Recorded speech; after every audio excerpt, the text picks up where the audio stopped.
Welcome to నేత్ర TV అండి. ఈరోజు నేను మీకు డ్రై ఫ్రూట్స్తో జ్యూస్ చేసి చూపిస్తాను, మిల్క్ కలిపి. పిల్లలు ఎట్లాగో డ్రై ఫ్రూట్స్ ఇస్తే తినరు కాబట్టి మనకు ఈ విధంగా జ్యూస్ చేసేస్తే పిల్లలు హ్యాపీగా తాగేస్తారు. మీకు ఇష్టమైన ఫ్రూట్స్ కూడా తీసుకోవచ్చు అండి, లేదా డ్రై ఫ్రూట్స్ మీకు ఇష్టం వచ్చినవి తీసుకోవచ్చు.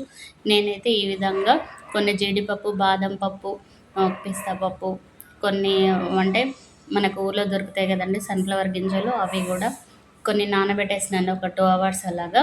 తర్వాత ఖర్జూర పండ్లు విత్తనాలు తీసేసి దాంట్లోను కూడా ఒక 2 అవర్స్ నానబెట్టినండి.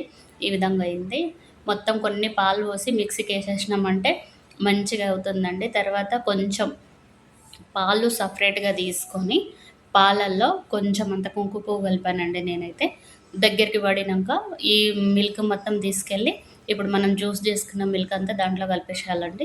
కొద్దిసేపు ఉడకనిచ్చి దించేసినామంటే కొంచెం లాస్ట్ ఎండింగ్లో కొంచెం ఇలాచీ పౌడర్ వేసేసుకున్నామంటే సూపర్ స్మెల్, టేస్ట్ బాగుంటుందండి. పిల్లలు ఫుల్ ఎంజాయ్ చేస్తారు.